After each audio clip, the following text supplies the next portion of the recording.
Tune into this fight because I'm about to beat the shit at this kid, bro. I'm Rafian Stocks, Bellator champion, and tune into the Don't Tap podcast. Another week in the books, and now we move on to a UFC pay-per-view and then a drought. Are you going to be able to live with the drought, my friend? We have no UFC for a month. There's still MMA, but no UFC for a month. Yeah, so we got one more card after this, man, and then yeah, you're right, 4 weeks off, which I don't mind, man. Like, to be honest, I got a lot of moving parts in my household. Like, I'm renovating my house, getting this shit up to rent, and I'm looking at buying a new house and shit. So it's probably for the best. My girlfriend would probably appreciate if I spent more time or less time watching fights and more time focusing on the stuff I said I should do. So I think all in all, I'm actually a little bit excited because I said my priorities. Well, if this fight's on, my priorities lie where they do. So nice to have a couple weekends off so I can catch up on some shit I've been trying to get done. Fair enough. Happy wife, happy life. Ain't that the truth? What we aim for. Yeah, aim for. What is it? Aim for the moon, fall amongst the stars into the bullshit. Something along those lines. UFC 282, Blachowicz, Magomed Ankalaev in a strange turn of events. We have this is officially for the belt, right? It's not interim. It's officially for the vacant title. Yeah. Yuri Prochazka goes out with a crazy shoulder injury that would not warrant him to be able to step back in for quite some time. And, instead of holding up the division, just says, hey, you guys go fight for the belts like a true warrior. So that's pretty awesome of them. So let's dig into this first fight of the night, the main event. We have Blachowicz, former champion, 29-9-0 against the upcoming prospect that just is beating everybody. Magomed Ankalaev, 18-1-0. Right now, if we were to look at current fight odds, we have the former champion, a dog at plus 215, Ankalaev favored at minus 275. It's no mystery how this is, there's paths to victory here. And I think that it's very clear that if Blachowicz wants to actually try to have a chance against Ankalaev, he's going to have to mix in some wrestling. He's going to have to try to keep it just off the feet. Although Ankalaev is solid at wrestling, he can't just try to play a point game and try to catch Ankalaev. Ankalaev will just piece him up all day long. So we have Ankalaev, Blachowicz. I'm leading with Ankalaev right now, but right now, as the line looks the way it does, I don't hate you for taking a dog shot on the former champion. What's your take on this one? Yeah, to be honest, man, like I find the value's been all sucked out of this one because I'm not an Ankalaev believer here. Like, he's just one of these guys that like I just can't support because he's so low output. And I feel like he's given to lose a fight at any given day. Like, he's just one of these guys that, like, you have those fighters like Clay Guida last weekend. Like, he was an easy dog pick because you knew damn well he was going to fight for your money. And at the end of the day, he's going to be in that fight the whole time. Ankalaev does enough just to skate by in every single fight. I'm not taking it away from him. The guy has made his way to the top. But it's not like he does anything specifically impressively, right? So it's really just going to take a guy to come in there and just be better on his ball that night to beat him. And he always comes in with these crazy price tags. That being said, with Jan being, 40 plus years old, it's not really I don't really see the value in taking a dog shot either. So I'm going to side with Ankalaev, but at the end of the day, and it sucks because this is like top taking material, but I just see no value in this fight at all, of how to really approach it from a betting angle. I like the over. I think it's going to be a slow paced fight, but the over 4.5 right now is sitting at I just had to pull up. The over 4.5 right now is sitting at, where the hell did that go? Or whatever, it's sitting at plus 135. So that's probably the only way to approach it. I think this fight probably gets extended. Jan isn't a guy that really gets finished that often. And I think with Ankalaev, I think you're just going to see a lot of what you've seen in his last couple of fights where he'll definitely land the better shots, look better overall, but the guy doesn't chase finishes, nor does he have a specific angle to his game that really implies you'd see a finish coming. So. Yeah, I think if Blachowicz, a path to victory for him, and it's not that I'm trying to say that Izzy has great wrestling defense, but he needs to sort of make it ugly the way he did with Izzy. He was going into a fight with a kickboxer that could beat him up at range, and that is what Ankalaev will happily do if he has to through this whole fight. So he's going to have to mix it in, make it ugly, get him on the fence. Try not to get overzealous, because he will get taken down himself as well too. But yeah, man, I'm sort of with you on the Ankalaev thing. I just feel like there's someone that's going to expose him. I sort of thought it was going to be Anthony Smith. I know that looks ill-advised at this point now, but for me, I thought that it wasn't Anthony Smith who beat him on the feet. It wasn't that he necessarily beat him in the wrestling game. I thought he was going to get him, in a club and sub type situation, but no, he skates out and he may end up being champion. Does he become a hated champ? What do you think? If he wins a boring championship decision, is he become like the newcomer Usman? What do you think? Yeah, like I don't think people are gonna be overly excited to tune in to watch him fight. Like even me, I was like, fuck, like it's like I'm not excited for this fight, to be honest. I get it, it's a title fight. There's a lot of title implications here. Obviously, like next person is probably gonna fight Glover, hopefully, if the UFC does him right. Or, or maybe Yuri, but I doubt they're going to wait that long for him to return. What do you think is going to be the most bet prop? Ankalaev by decision, probably? No, I think people are going to go with KO. You think so? Okay. I'm just curious. I want to see where the line is maybe projected to go, because I'm interested to see if we can get, maybe over a plus 280. I'll take a shot at the former champ. I feel like a lot of people back Ankalaev without watching Ankalaev fights. And then they're always surprised when you pick a dog shot against him. It's like, I watched all these guys' fights leading up to this one to sit here and talk about it. I'm like there's nothing overly exciting about what this guy does. He is well rounded. Don't get me wrong, and with the things he does well. But it's like there's not like a specific like standout. Like he doesn't have high volume. He doesn't shoot a crazy amount of takedowns. Like he's just like there's nothing to it. Like I don't know, man.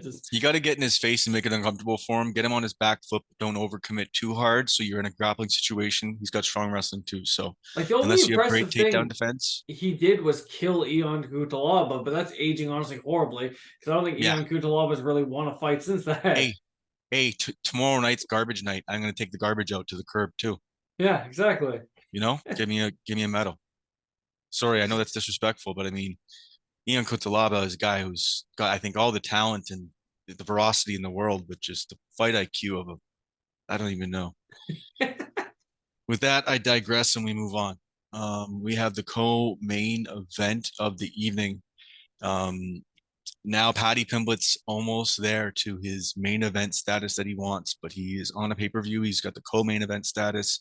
He's going up against Jared Gordon, and Paddy Pimblett 19-3-0 against Jared Gordon 19-5-0. Gordon, a guy who I've faded in the past multiple times and regretted it at times, because he is a gamer, man. Mixes in the grappling as well as he's got some heavy hands as well too. There's a very similar matchup going on here with these guys. The only thing is Paddy, we've been waiting on a day to fade Paddy, and I wonder if it is. I don't know. It potentially could be. I want to talk it out with you. Paddy Pimblett, we know what he has. He's got hands on the feet. It's not necessarily that he's got great hands, but he goes in there and he's willing to throw, and he lands with, he's got cement hands anyways. He lands with power, but the reality of the fact is he gets touched, and he's just, his fight IQ is not there, and we know that eventually it's going to happen. It's going to happen. Is it now? I don't know. We got Paddy Pimblett 19-3-0 coming in against Jared Gordon. Once again, like I said, 19-5-0. Pimblett minus 250 against Gordon plus 205. Take it away. I'm leaning likely with Pimblett, depending on where the line goes. I mean, if the line does creep bigger, may take a shot at Gordon, but Pimblett's likely this side, but I'll probably just stay off it. Yeah, I just think Paddy turns this into a dogfight. It's not something Jared Gordon has experienced a lot throughout his career, and I just think on average he's probably gonna be able to land the better strikes. But Paddy Pimblett's the definition of a guy who's having cherry-picked fights. Jared Gordon has very few finishes on his record, especially inside of the UFC, and he's just not a guy that stylistically I think matches up well against us. If he chooses to take the fight to the ground, I think Paddy Pimblett's ground game is a lot better. And if he chooses to stay standing, although Paddy Pimblett's standing is kind of shit, his reckless approach, as you just talked about, is just something that's going to be so direct in Jared Gordon's face that I think he'll end up catching a chin at some point. So I think the best way to approach this fight is Paddy Pimblett inside the distance at minus 120. I think it's your best angle on this one. Because I think at some point in time, regardless if it hits the ground or if it stays standing, he's going to end up getting a finish in some way, shape, or form. So in that answer, it's not the day to fade Paddy Pimblett, and we're looking at it inside the distance play, Paddy Pimblett minus 120. I Yeah, don't and to be mind that. honest, like, and I I don't know, mind that at like, all. at some point in time, there's going to be a time to fade him. It's after this fight, like, he's going to have to dive a little deeper into that pool. And give me one good fighter, man, and I will take that plus money all day. One guy that won't let him off the hook if he leaves his chin up. Like one guy Exactly. that's just not going to let it happen. But yeah, you know what? I'm with you, and I sort of like that. And I think that we should maybe make that our first official play. I don't know. As much as the over sounds enticing in the main event, it scares me. We'll see how many plays we have. Um, with that, we move on to the new, third co-main event on the fight on the card. Last minute, we have a replacement in Alex Morano coming in against Santiago Ponzinibbio. Ponzinibbio 28-6-0. Morano 22-7-0. I don't know if there's odds out yet unless you can see them. I would imagine that this would have been a pick 'em at this point. Maybe Morano favored even, but because he's coming in on short notice, you may see him actually be the dog. If he is, he's worthwhile on a shot. This is going to be a stand-up battle. It's going to be fun to watch, to be honest, man. I'm really excited to watch this one. Both guys can bang. Ponzinibbio a little bit less durable than Morano. Morano also has the grappling game too that he can go to. Solid practitioner on the ground as well. So we have the number 16 ranked welterweight in the world against the number 20th. Alex Morano looking to try to maybe jump into that top 15 marker, try to get close anyways. What's your take on this one? Ponzinibbio, Morano. Yeah, so we do have a line out there right now. And it's actually a little wider than you would think it would be. Alex Morano right now sitting at a plus 140, with the return being a minus 170 on Santanillo. No, and I can see that, man, because of the short notice, man. I think that's really what it is. I think it would have been a pick 'em if it wasn't. Honestly, I kind of wish we got Ponzinibbio as the dog because that would have been the only way to really approach this fight. Because the thing with Alex Morano, like as much as he's like I said, he's a very good compact fighter. Everybody likes to back him as a dog. A lot of people had him against Selmsberger. I did not, unfortunately, and props to everybody that had that bet because it was kind of a big one that went around and one that I personally dodged for not good reasons. But he's always a dog, man. He's always in the fight. He's very well rounded everywhere he goes. Like it's just, I think that Ponzinibbio will be able to catch that chin at some point. I think Alex Morano would really have to mix in the takedowns in this fight. But I just think that, like, with Ponzinibbio, right, I think this is a good stylistic matchup for him. I think with the short notice aspect of it, and just the fact that he's been training for a guy like Robbie Lawler, where he knows he's going to be getting into a firefight, is kind of similar to what you get with Alex Morano. Just because, as I said, he's a very aggressive fighter. Definitely doesn't look the part, but he's hitting your face the whole time. If he's not hitting you, he's shooting for takedowns. And Robbie Lawler kind of fights the same way. So I think the full training camp and everything like that, on top of like Ponzinibbio already being such a good striker, I think he'll end up catching the chin at some point. Yeah, it's definitely a solid angle. Morano is in there for a solid striking match, good boxing. He has that high guard, but at the same time, he's willing to bang. And Ponzinibbio is not necessarily the guy that you want to bang with, and you're definitely right on that. Ponzinibbio's striking's on point. He's had durability issues at times, but I also wonder because if he just got caught in certain moments, because if you look at him, he's banged and he can take shots still. So Ponzinibbio to touch that chin is a likelihood. I don't know if I want to touch a prop on this, but what did I say? What did you say the line was currently sitting at? It's minus 170. Plus one. Sorry, let me just pull it up here. Plus 140 or plus 150 for Alex Morano, minus 175. What's the over? Yeah, there's nothing on it. Yeah, there's no props. Just that might money be an lines. Angle depending because Morano is pretty durable. If he does go out, it might be late. So yeah, I sort of we'll continue to look at that one. Next fight on the card, we have an angle potentially in Darren Till against Dricus du Plessis.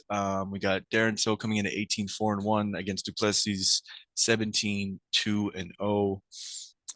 Currently the line, Till is the dog at plus 144 and rightfully so against du Plessis minus 185. Both guys are on a different trajectory right now. Till trying to refine himself after losing, in pretty decisive fashion to Derek Brunson. And then following that was the injury. Oh no, it was just Brunson, and then it was injured after that fight. That's right. So what did the surgery, and now is finding himself in a pretty solid stand-up war with a guy that is, surging right now in Dricus du Plessis. So 17-2-0, the guy can bang with Till. It's like if these two want to stand on the feet and are a little bit durable, it's definitely an interesting fight to see. I have a little wrinkle I want to throw out there, unless you want me to wait for later, but I mean, Bilal Muhammad said that he went out and trained with Khabib and trained with the guys in Dagestan. It was for defensive wrestling. Everybody thought that he was going to get it, sharpen up his wrestling and get his offensive wrestling better. It was just literally for his defensive wrestling so he could go in there and bang in his last fight. So everybody was sort of wrong in what they thought he was doing with that game plan. But if you look at Till, he's been training with guys in Dagestan. He's been training out in Sweden. He's been training a lot of wrestling with Chimaev. And in doing so for a full year now, um, I just wonder if he's going to come in with a game plan of wrestling against du Plessis, who actually doesn't have the greatest takedown defense. Actually, sorry, what's his takedown defense? It's 100% right now. But the reason why I question it is because no one's really taking a shot at taking him down. His 3 fights in the UFC. So I'm sort of interested to see if this is something that could happen. The line plus 144. I'm not even saying take a shot at that. I just want to see what Darren Till most takedowns is. I'm just interested in that line. If it's a little wide, I mean, why not take a little shot at it? I think I'm gonna have to side with du Plessis in this as my pick, but I'll pass it off to you and we'll go through it. Yeah, this fight's a little bit more of a show me spot because I'm kind of Fair. confused by the line where Darren Till being like almost a plus 200 underdog. We saw last weekend, right? Like I was big on Wonder Boy, and I know a lot of people didn't really understand it, but I was like, if you look at a guy that points fights and that's how he established his career outside of the UFC, and he brings that into the octagon against another striker, that's essentially what's going to pay off at the end of the day. Because you look at these brawler type fighters like Holland and du Plessis, they need to hit you, and that's the reality of their game. So if they're willing to fight somebody that's willing to engage in that fight, then they're obviously you're giving them their win capability. But Till isn't a guy that goes out there to KO you. Like I know he came to the UFC, but like what's his KOs in the UFC? Like Donald Cerrone? Like it's That not was like really exactly right. That's my point. Like it's not like he's the type of guy that comes in here and that's how he approaches his fights. So I'm not necessarily backing Till. I just kind of want to see what du Plessis has. If I made any play in this fight, it'd probably be Till and Till by decision because I think he's just going to point fight. Like you're in the big octagon. Du Plessis is as wild as it gets. And at the end of the day, if he's throwing these giant winging shots and not connecting, the guy does have durability issues. Like you can say whatever you want. In that Brad Tavares fight, the only thing that kept the dude standing was pure heart. But like yeah. he was breathing so hard coming into the second and third round. So I'll give him that, man. The guy's game. But it's just Till, as much as I'm not a fan of him, he does have the fight IQ to engage in the fight that he wants. So if he can just tap that leg, land a couple jabs, and circle, you might see a very similar fight to what we saw with Wonder Boy and Holland, just in that sort of like Yeah, I aspect, get it. right? The So chase and the tag on the way in and out. yeah, it's only Um, 3 rounds too. So Man, I honestly, I still really think that wrestling could play a role here because even with what you're saying there, du Plessis is a little wild with the shots and leaves himself overexposed. And I just think that Till comes in and goes, okay, first round, he throws something wild, I take him down, bank around, take the pressure off, and let's roll.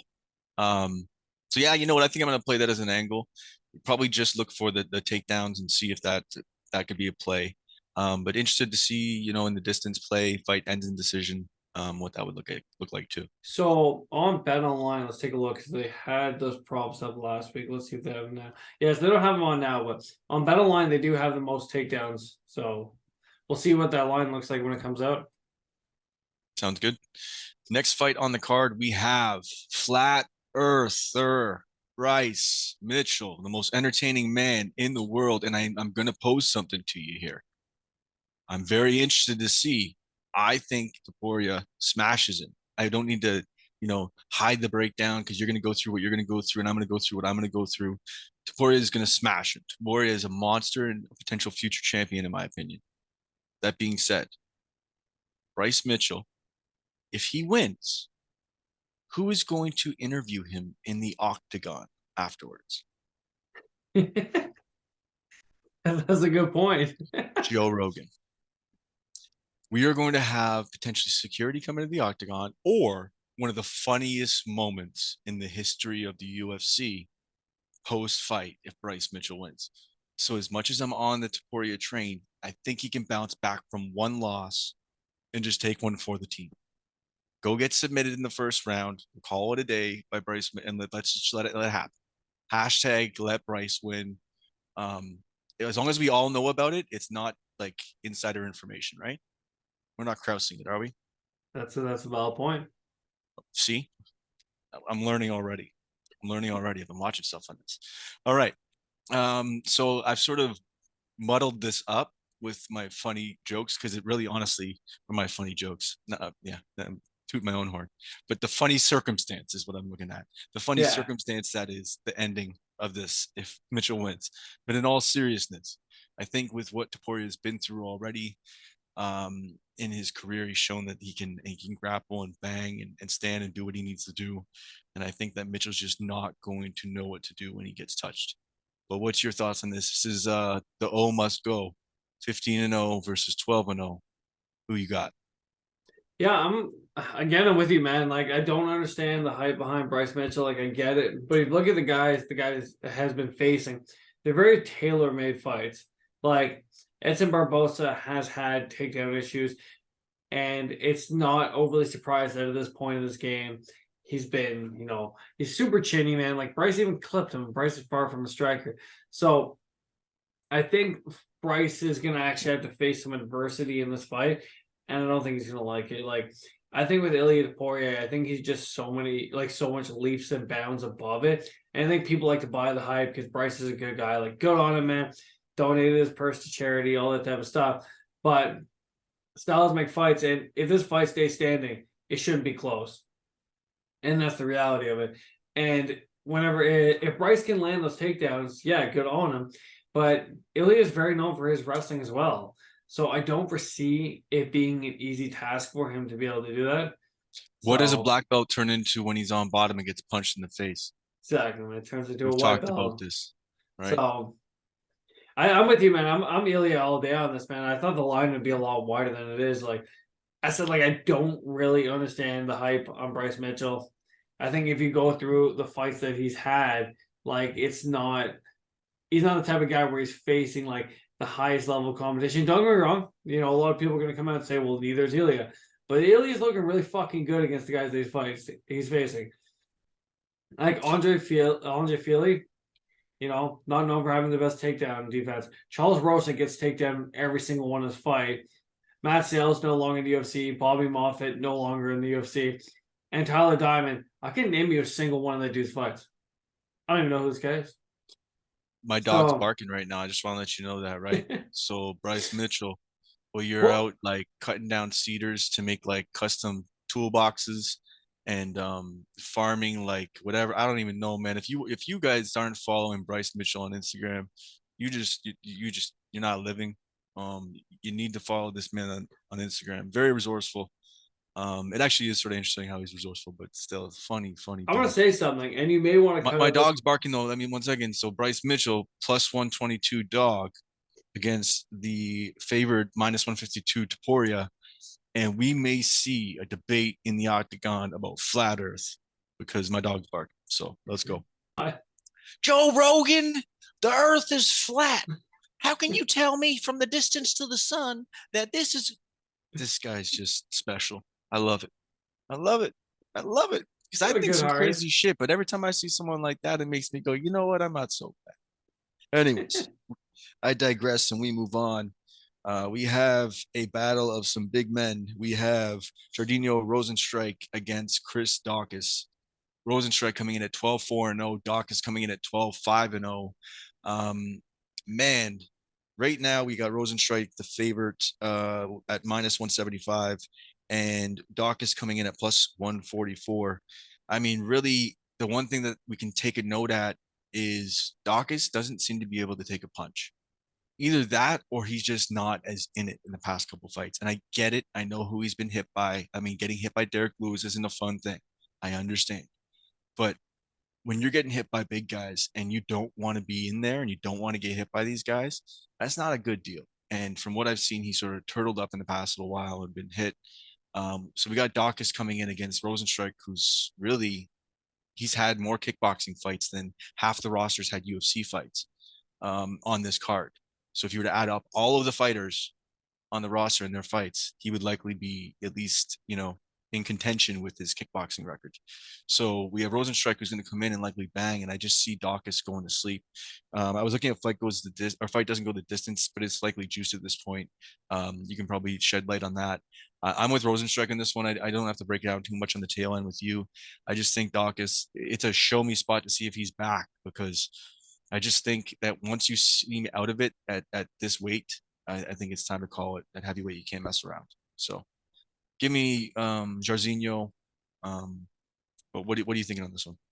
Yeah, the only thing that worries me about this fight is the fact that Jairzinho is relatively slow in starting. So the over 1.5 is setting at plus 125. I don't really hate that because I feel like there will be a finish, but I feel like it's going to come a little bit later in this one. Because as I said, like, if you look at tentative because he's been knocked out recently, doesn't want to jump in right away, plays a safe play. Yeah, and Rosenstrike plays as usual. And Rosenstrike got KO'd in his last one too, right? Like, whatever, it was an early stoppage, but nonetheless, he was still in a position where the referee decided to stop that fight. So regardless of your opinion on it, he still was compromised. So our recency bias is getting us plus money. I like it. I think so, because once again, both of these guys aren't fast starters. Like, if you look at the Alistair Overeem fight with Jairzinho Rosenstrike, like, he didn't throw really anything until the later rounds. Like, he's very flat-footed for a kickboxer. It takes a very long time to really get his motions going. And as I said, Doc has been KO'd stiff in the last two fights. So you think he's going to engage in a firefight? If he does, he's going to get KO'd. But I don't think he's that dumb. I think he probably tries to wrestle a little bit, tries to mix it up. And you were talking about the fight doesn't go the distance. It's minus 325. Still a juice, but I expected a little bit more, to be honest. I thought we'd get like minus 500, so might be a decent parlay piece.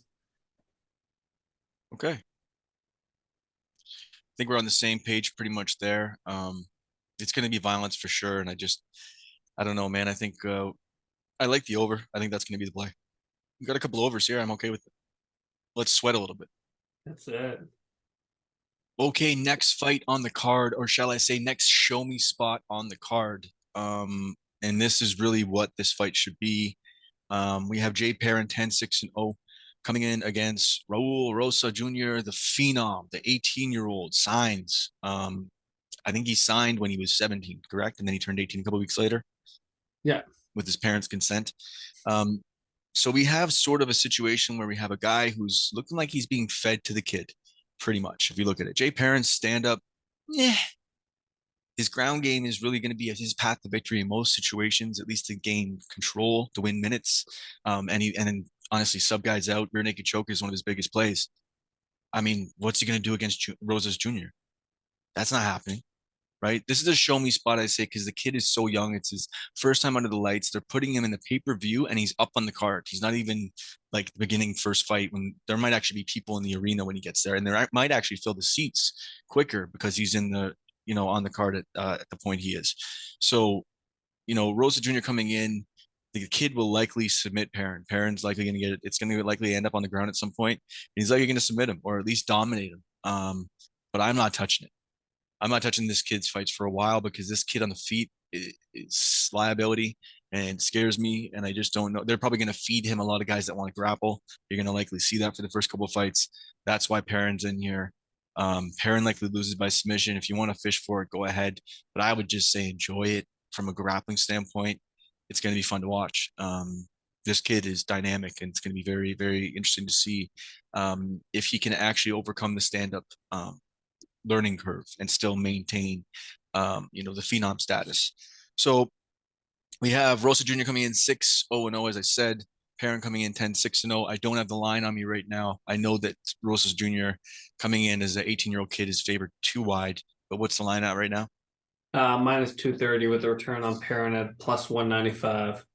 And I get it when you have guys that have such a high pedigree of something and the win condition on the other side, and it looks like a feed me play, and I get it, and the UFC's behind the kid. but I'm not touching that at minus 230. Fuck that. Christmas is coming. I'd rather put my money into other things. So you take it away. What's your angle on this one? It's a show me spot for me. Yeah, the thing with Perrin is like he's actually very good with his takedown defense and getting back up. So I think Rosa probably wins this. And I say this with zero confidence, to be honest, because it's just kind of like the narrative is that he's gonna win, right? But I think this is a tougher test than people think. I think the line's wide, and I don't honestly think he gets a finish in the spot, if I'm being honest.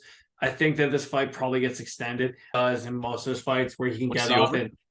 Over 4.5 right now is sitting Over 2.5. That just pulled up one sec. Yeah, over 2.5. Sorry, sitting at minus 140. I know. So I see like, what you're saying.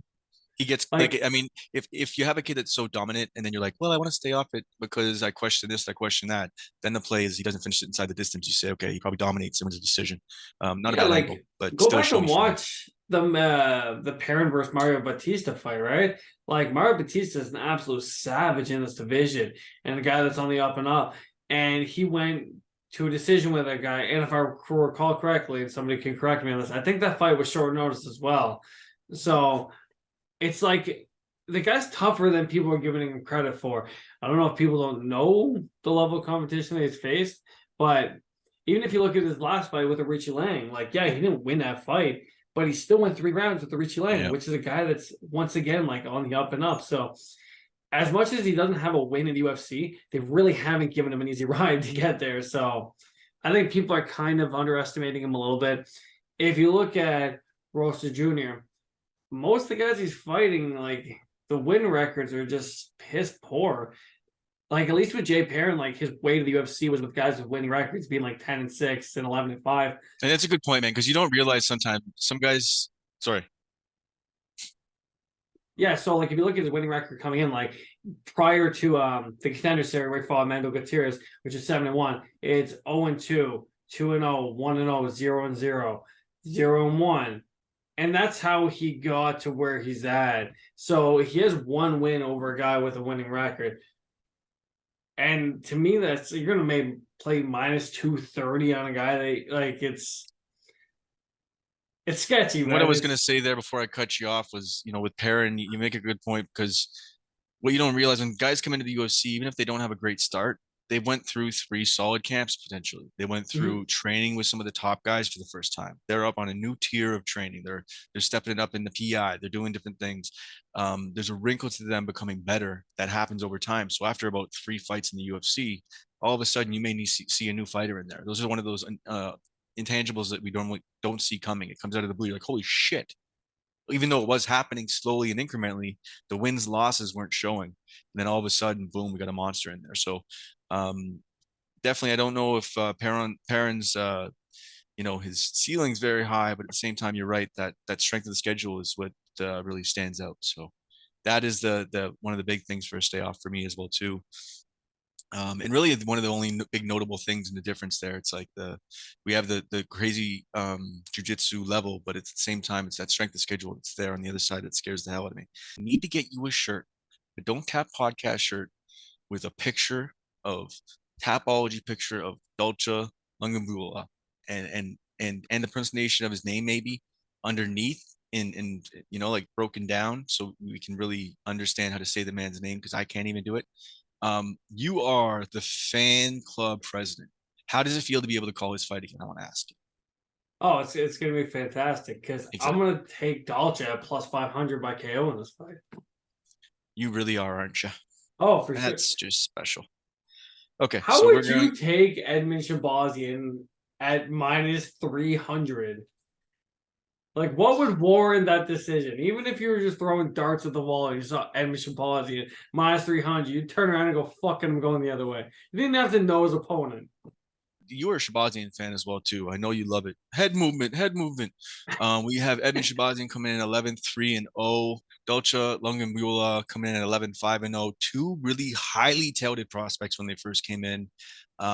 Sort of fizzled, man. Sort of fizzled. I joke about the fan club, but there's not much to be a fan of for the most part. Really, if we're looking at the line right now, Shabazian is minus 305 against Dolce. That shows you how much, faith they have in Dolce. but at the same time, I don't have much faith in Edmund himself. So I think obviously on the feet, Edmund Shabazian is going to come in and do what he needs to do. Solid stand up, really fun to watch. His biggest thing here, man, his path to victory against Dolce, and I'm just going to throw it out there before you jump in. He's got to get Dolce swinging. Just get him swinging early. He throws so much into his punches, and although he has leaned down a little bit, he still throws a lot into his punches. His muscle memory's there. He's going to throw a lot into his punches, gas out again. You don't just build cardio right away. It's going to still take time. So I think Shabazian's a side here, but not on the price tag. So I'm okay with you taking that even if you went Dolce second round KO or you went Dolce KO, or I'm okay with that because the line's too wide and may as well take a shot on Edmund getting knocked out by a big overhead. So I'm off of it, but I know you're all over this one. Like you'll probably watch this one on replay. Like you'll probably go back in the stream so you can rewatch it again and over and over and over again while you're eating your bonbons and sitting on your couch crying when Dolce loses. Anyways, go on. What are you thinking? I don't know. As once again, to be honest, it's more value play than anything. Edmund's a guy that maybe I just got some anger towards this dude because he's a guy I've backed time and time again, except for against Derek Brunson. That's the only time I didn't back him, but he's on a 3-fight losing streak. So, unfortunately, he's cost me money 2 times in a row. So I'm like, nah, man, like this guy's he's improving. He's young, and then he comes in and does the same old shit. The thing with Dolce is his regional scene tape is still there. And he still has a judo black belt, and he can still grapple. And Edmund cannot. Like, I don't know what it is with this guy in stuffing takedowns, but he's literally incapable. That being said, in Dolce's last fight, he showed some pretty piss poor fight IQ. But people can't forget that he knocked down Soriano with a leg kick within like the first minute. Like, the dude hits and you're gonna feel it. Edmund could come out aggressive and he could clip him. But once again, being the head of the Dolce Lambuga fan club, I also know that in his last fight, man's head of the fan club, and can't even say his name right. But keep going. In his last fight, his rib was completely popped out. So as much as he won by TKO, he was just waiting there for the ref to stop because you could literally see his rib pointing out halfway through his body. Amazing and pierce the skin. So whatever, man. I think this fight would be closer than the line suggests. I'd be lying if I said I wasn't really thinking Edmund probably will win. But at that type of line, man, like that plus 500 on Dolce with a guy that's got 4 seconds of gas, I'm gonna take Dolce all day. What the fuck? They're both gonna get cut after this anyways. So I'll take the plus money. Okay. Next fight on the card, we got a fun one. And guess what we got? We got the Action Man at dog money. And I don't know if you're going to be on the Buckley side, but normally you were not. So I think that we are likely on the same side here. Really, with this fight, I'm excited, man. We got Chris Curtis coming back in off of a loss to Hermanson at 29-9-0, to Buckley coming in at 15-5-0. This is going to be a striker's delight potentially. I can't really see Buckley trying to bring in some wrestling, and even if he does, it's just a dumb game plan if he wants to do that, because we know that Curtis isn't going to try to take this down. Buckley would be the only one to try to do that. You don't really take Chris Curtis down. The man doesn't go down. So it's going to stand, and it's going to really be the big cage is going to favor Buckley. He's going to be able to, utilize some of that movement, in and out movement, that lateral movements, and use those kicks as well too to keep distance. But Curtis is going to have to do a better job, man. And, Hermanson sort of ran this blueprint of running away, getting on your bike and trying to get away from him as you're tagging him in and out. And really Curtis couldn't really count. Like he banks on that counter and then a flurry afterwards, works the body. And that's going to have to be, Curtis is going to have to get to that body early. He's not going to have to start slow. He can't start slow against Buckley. He's going to have to get on that body early. I think that's the path to victory for Curtis. He can't just let Buckley get into his zone. But then again, Buckley's got a mental scenario where even if he does get into his own game plan, it's not too hard to get the dog out to play. That man likes to bang, and he will bang. Just talk a little bit of shit, and that's it, right? So I pretty much took the lead on this one, but we got Curtis coming in, dog money. Yeah, baby. That's why you're smirking the whole time. I'm like, is he smirking because I'm taking the lead on this one, or are we going at dog money again on Action Man? We got Action Man coming in at plus 130. That's gonna obviously be our dog of the week. I can tell already. But I'm gonna let you take it away. Let's go. Let's go. Let's go. First off, I want to say that, Albert Duraev, if the ref didn't stop the fight because of his eye, he was totally coming back and he's going to beat Buckley. But no, on a serious note, man, like stylistically, this is a bad matchup for Buckley. Like, I don't understand why we haven't had more line movement in the Curtis direction. And maybe I'll find out Saturday why we don't have that line movement. But like Chris Curtis is a crisp, clean boxer, and people talk about the Jack Hermanson fight. Short notice, completely undersized, and up in a weight where he didn't belong. Like Chris Curtis does this thing where he's really willing to fight between the two weight classes, where in reality he doesn't belong in one. But he's just, that's his natural weight. I'm sure Jack Hermanson came in about 30 pounds heavier than him that night. You know what I mean? And I said, like stylistically, like what does Buckley do? He throws winging punches and comes forward, as you stated. What does Chris Curtis do? He counter punches. Like that's how he wins his fights. He's very cool, collect. He will take it slow. Despite what people like to think, because they only know his UFC videos. If you watch him on the regional scene, like he's very slow to kind of start because he likes to read his opponent. And I think if Buckley comes in guns blazing, like he's just gonna get clipped. So yeah, man, I'm all in on action, man. Like I think this stylistically is a perfect fight for him to win. Yeah, I think Buckley would have to come in with a little bit of a different game plan and really try to stay on the outside. Like I give you the path to victory for Buckley. He's got to actually try to run what Hermanson did with a little less running, a little more touching, but at the same time, being on his bike at points and getting in and out and getting off the cage, circling out, and just having, Curtis chase him. But I think Curtis isn't going to make the same mistake. Having a full camp, not being undersized, going to be able to cut off that cage. And like I said, if he gets to that body early, Buckley already throws a lot of good shots with that muscle he has on his frame. We may see a gassy Buckley and a late finish for Chris Curtis. I will likely be on Action Man, dog money, Action Man, third round decision.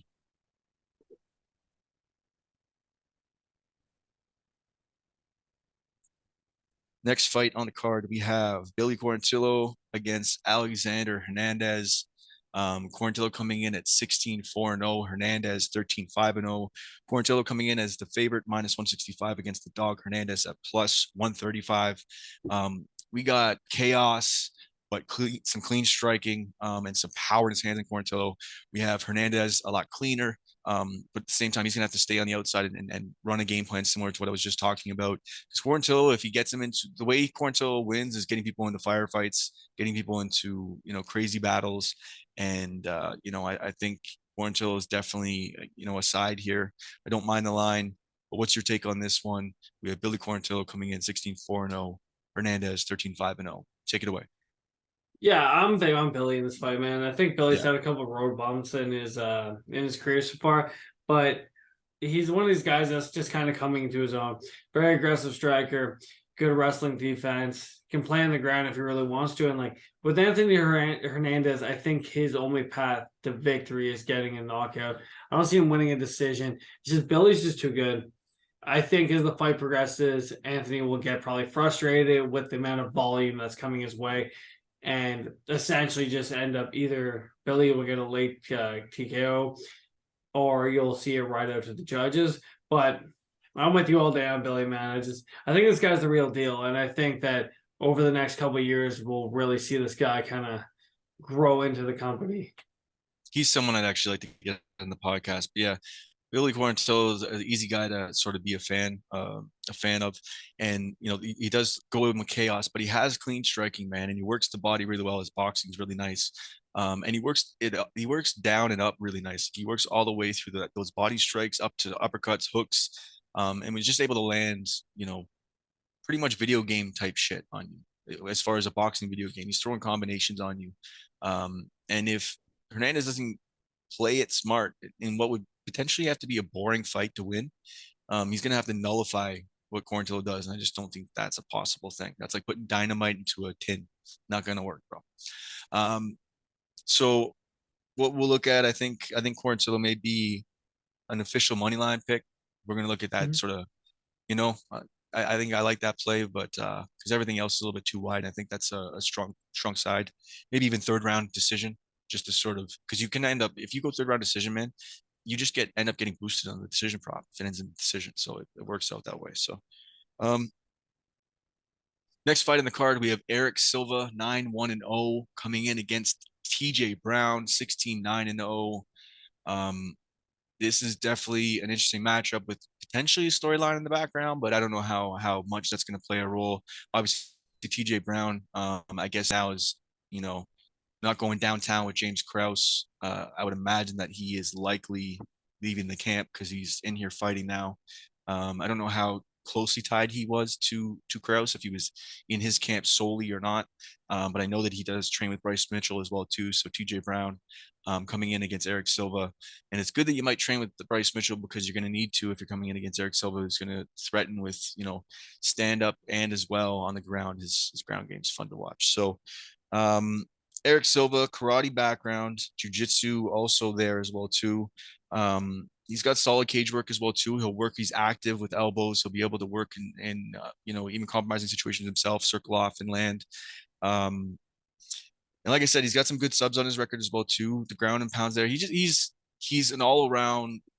He's violence, and he can come in here and create damage. And he looks good when it goes to the judges' scorecards. If it goes to the judges' scorecards, I don't think it's going to go to the judges' scorecards potentially. Brown coming in obviously with solid grappling, solid wrestling, some power in his hands as well too. Finishing ability on both sides here for both guys, right? We got a lot of finishes first round for Silva. We got Brown coming in with multiple sub victories as well as KO victories. What's your thoughts on this one, man? I really, this is an interesting fight to watch. I think it's going to be a really good one to watch.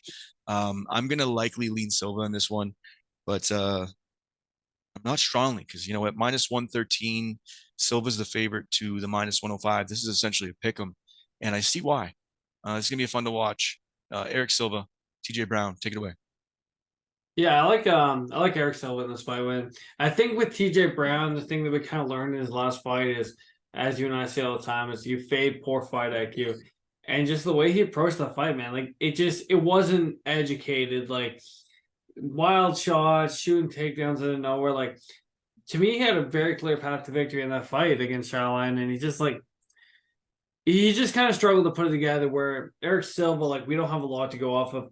We have the Contender Series tape and his regional scene tape, but he's one of these guys, man. As you said, like he's got the striking background and he's got a strong wrestling game, and he's one of these guys that's just very confident in everything he throws, and he's very calculated in what he does. So I think that's just gonna be the difference in this fight. Like I said, I think it's fight IQ all day, and I think Erik Silva will watch TJ Brown's tape and formulate a good plan and find a way to dominate this fight. So it's gonna be a fun one to watch. it'll be exciting, yeah, for sure. Definitely, yeah. No, I definitely see Silva putting on a show, but it's gonna be fun to watch, and I think TJ Brown's a good person to be in front of him for him to display that. I'm on the side of Silva right now. We have the line? What did I say the line was currently sitting at? Yeah, it's -113 to -105. Not a bad, maybe just pick that as a money line play by itself, but I don't know if we'll make it a podcast play. I might just enjoy it. So fair enough. Unless you're hot on it, then we'll talk. Next fight on the cards, we have Daniel Da Silva coming in against Vinicius Salvador. Da Silva coming in at 11-4-0. Most of those losses coming in the UFC against Vinicius Salvador, 14-4-0. Salvador coming in, this is his debut off his win, Dana White Contender Series over Shannon Ross. Man, this guy's sort of scary. Comes in with that sort of scary karate long style, just lands big shots, and you can see the power on it's not just the power, it's like the technique, the way the shots come out, they just land really big. So we have him right now, like I said, -210 favorite, and it's his debut, but it's his pressure. It's his 13 KOs of 14 wins. 13 KOs of 14 wins. I don't even care if it's easy or not, people, what your strength of schedule is. That's still 13 KOs of 14 wins. That's some power. That's some precision. So Vinicius, for me, is the side. Normally, I wouldn't look at a fight like this on a debut coming off the Dana White Contender Series and really pick a side. It's probably not going to be a podcast play, but I'm feeling pretty strong about this fight not going the distance because, Da Silva's just been finished. He's been finished by everything and anything. And when it comes down to it, at least recently, I may be over-exaggerating it, but I just think that he's going to be had here. I think this is pretty much a show me, like a debut setup fight just to sort of display what Salvador can do. So I'm with Salvador on this side, but I'm probably just going to stay off it as far as getting to the window. Yeah, the line's definitely wide for sure, but like I can understand why it would be that way. Mhm. But it's a tough one, right? Because there was a lot of hype coming in with Shannon Ross into that fight. But like once again, like you go on the strength of schedule, like the fight that got Salvador to the dance here was against an 0-0 guy making his amateur debut. So that's just where I get a little sketched out with this. Like with De La Silva, like we get it, like the guy gets finished by pretty much everybody in the UFC, but he is balls to the wall in the first round. So he's either a win or a lose type of guy, but I think you just play violence, man. Like I think that's the way everybody's going with this fight, and I think it's the smartest fight or What's the smartest under way. sitting at currently right now? Yeah, under 1.5. And it's scary to say under 1.5 in a fucking flyweight fight, but it is sitting at minus 210, man. It's juiced. It's juiced. Yeah, I mean, no matter what you're going to say there, I was actually going to say, why don't we look at fight end in the second round? But yeah, that'll be juice as well too, because that's going to be like minus 170, minus 180 maybe. I think these guys meet in the cage, man, and I think this thing ends within the first like 3 minutes. Like I don't expect this to go long. So if you want to be crazy, what's under half a round? Just to be an asshole. This could be the asshole play of the week. I call it something new every week. Unfortunately, with the new Ontario laws, I don't have very many props, and that is not what I have right now. That's okay. It's all right. Thanks, fuck James. You, James Krause. Fucking dick. Went from having $10 to $1. Man, I don't know who he's connected to, so I don't want people showing up at my house, bro. You just want to chill. You think he's getting over the border right now? I'm pretty sure we're safe. We're safe here in Canada. Everybody in the U.S., watch what you say. It's coming for I don't know, man. He's friends with like Lock of the Night, and I might have Lock of the Night at my front door. That's I'm not playing with like that, man. Come on now. I'm about 5 hours away from you. He ain't driving to my house. I hope. All right. Are we ever gonna actually meet in person? I guess we'll have to make that. We'll make it like either a UFC or a fight. It's gonna have to be something. Yeah, you know what they're talking about bringing the UFC back to Canada. He said the other week, and he says it every other week, that there's going to be an event. Maybe that's how they'll introduce gambling back in Ontario. They'll do an event in Toronto. But even if it's a unified card in Toronto or somewhere in between, whatever it might be, we definitely should do a card. I think that'd be a good idea. Yeah, and we can get Justin and John both in the Don't Tap podcast, chat. I've been wanting to get them on the podcast, but, people don't want to jump on the motherfucking podcast. That's okay. We'll wait for her to get sponsored officially. And I do have some news, a little bit about something that I'm jumping into as far as working with a company. So if I end up getting this scenario that plays out, then it'll benefit the podcast in the long run and open doors to maybe some sports books and some other things. So love it. Let's finish this off with what could be also a very fun fight to watch, but this is going to be a fucking show me spot if I ever heard of one. So if we're looking at the first fight of the night, it's Cameron Saman coming in against Steven Kozlov in a short notice replacement. He was filling in for Ronnie Lawrence. Both guys are 6-0. Both guys are, green as far as high level experience. They haven't been in the UFC yet. Saman obviously coming off of the Dana White Contender Series, coming off of a big win. And Saman looks solid, man. The kid's got great footwork. He's able to stay away from takedowns. Got solid footwork for his stand-up as well too, or for stand-up game as well too. Coming in at southpaw, he's able to even throw that. I always mention this, but people that can throw switch kicks to the body, it's a huge thing to be landing right now and trying to deplete that gas tank. Utilizing that southpaw is going to be a big thing for him as well too. But the biggest thing I think for Saman that's actually interesting is Duplessis is known him since he was a kid. He's trained with him since he was a kid, and he was part of that fight camp leading into this. So he's been part of a really big fight camp leading into this fight, and that leads me to think that the minus 325 favorite debut fighter again will beat the plus 250 Steven Kozlov. Kozlov coming in. And really, there's no mystery what this guy's going to try to do. He's going to try to get it to the ground. He's going to try to get this to the ground with everything that he can. 10th Planet Jiu-Jitsu. He's going to want to try to at least, he's going to have to stay away from Saman on the feet and work his somewhat basic stand up to get inside. Same time, I don't know, man. It's definitely interesting to see how this one plays out. At plus 250 when we don't know so much, although I really was high on Saman coming off of the Dana White Contender Series. I don't hate people going for the sub prop on that if you wanted to be an asshole and it's the first fight of the night. But that's degen shit. This is a fun fight to watch. We don't know anything about this unless you have some crazy number for that sub prop from Kozlov to stay off and watch.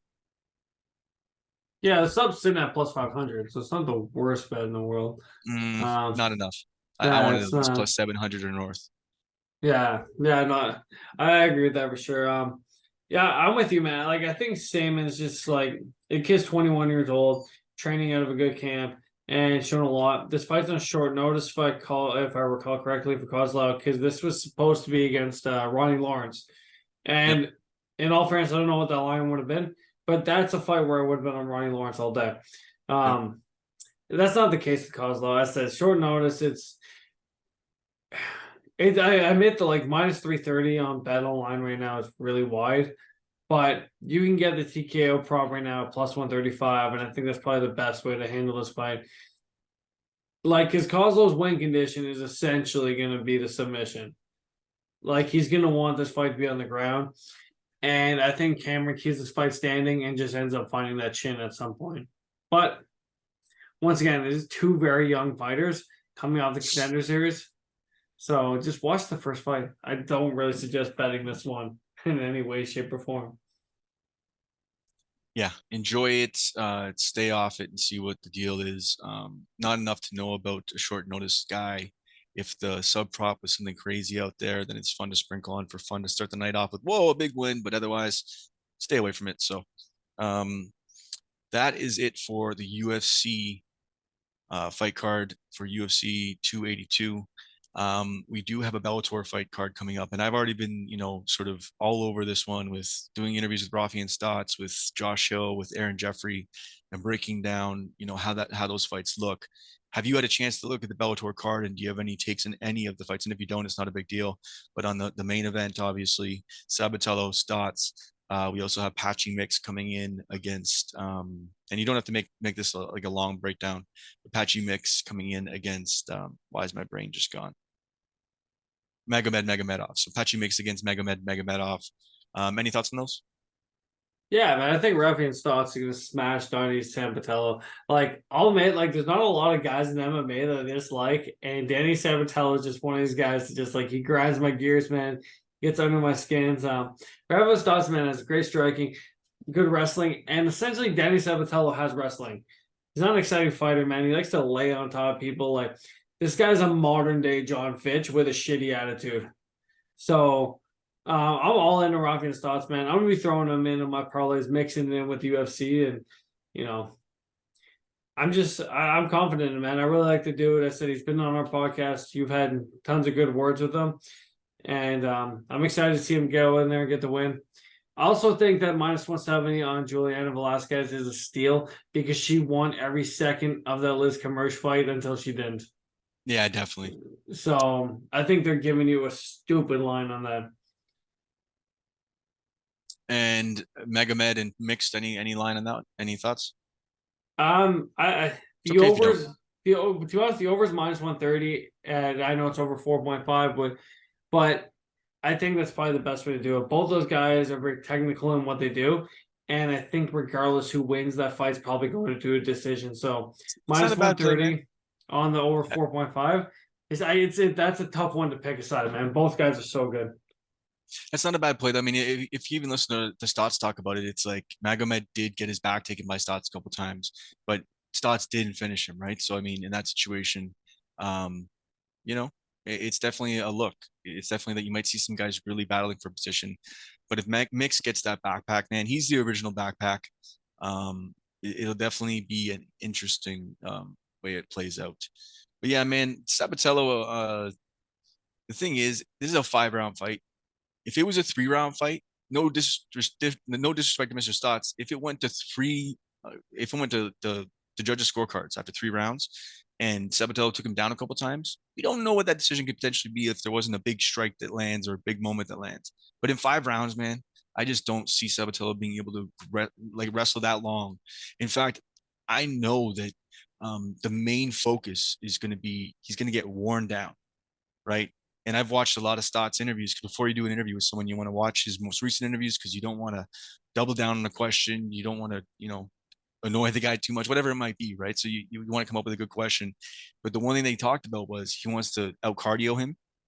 Look for the wrestling from Stotts. Look for Sabatello to get taken down. Calling it right now. So most takedowns. Woo! I want to see what that line is. I might take a look at it.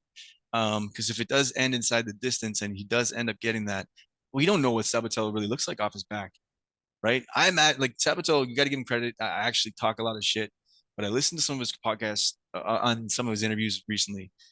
The guy just has strong belief in himself. He's full of shit. He's a Jersey Shore. You called him Donnie first, by the way, and it's sort of fitting. Donnie Sabatello sounds about right. Man, I think Donnie Sabatello is definitely going to lose on Friday night. So Bellator, a quick little touch and a breakdown, but let's quickly, because we've been on this for a while, let's just quickly go over the spots again, and hopefully cleaner than last week.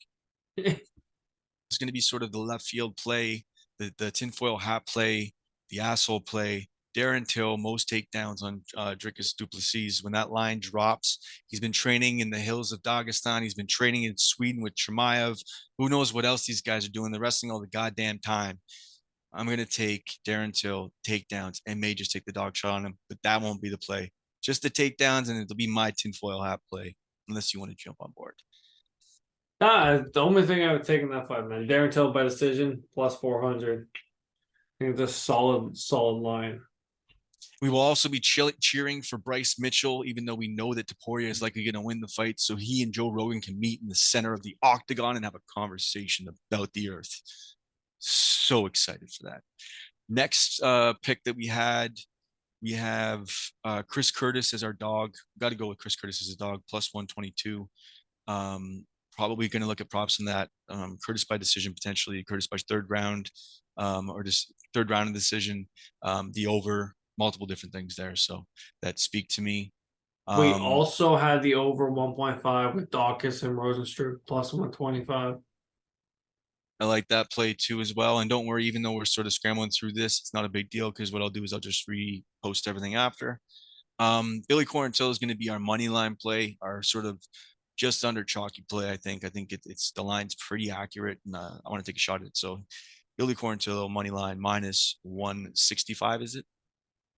Minus 160. Minus 160. Erik Silva, TJ Brown. When I said Erik Silva and I was talking about him, are you thinking that might be a play for you, Erik Silva? Yeah, man, I'm pretty confident on it. And as I said, the line isn't where I think it should be. So I like Erik Silva a lot, minus 115. So then, we get crazy, and when I'll put it out, we're gonna have a couple maybe money line plays, and then when I post the parlay, it may be a 2-person parlay or a 3-person parlay. It's gonna be decent, and it's gonna be a little risky, but we're gonna put it out there as a parlay. It'll likely maybe be Quarantillo and Silva. I like it. And Salvador, there's nothing really to touch on that fight unless we get something nice in the first round, but it's likely going to be expected in chalk. And finally, the same in fight. We're just going to stay off, enjoy it, and watch it. And that's about it. So we got minimal spots, and I'm okay with that. We've been pretty minimal. Last week, I think I threw a little bit out there, but we didn't end off too bad. And I think the Lidze underdog play was right on. So I was pretty happy with that one from us. But on that note, anything else that you want to add in here before we get out? I'm good, my man.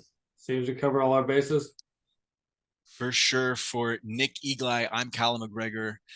We like to look at tape. We like to break down angles and be able to line your pockets while lining ours. At the same time, I just can't wait to see Bryce Mitchell and Joe Rogan talk about flat earth in the octagon. And if you don't like it, what we got here is failure to communicate. Hey, I'm UFC President Dana White, and you're in the ring with Callum McGregor. To me, the Lions are the #1 rankings out there. Those guys are the ones who really do their homework, you know what I mean? But this fight, I'm telling you, it's a flip of a coin. He did not tap. Let's go! Let's go!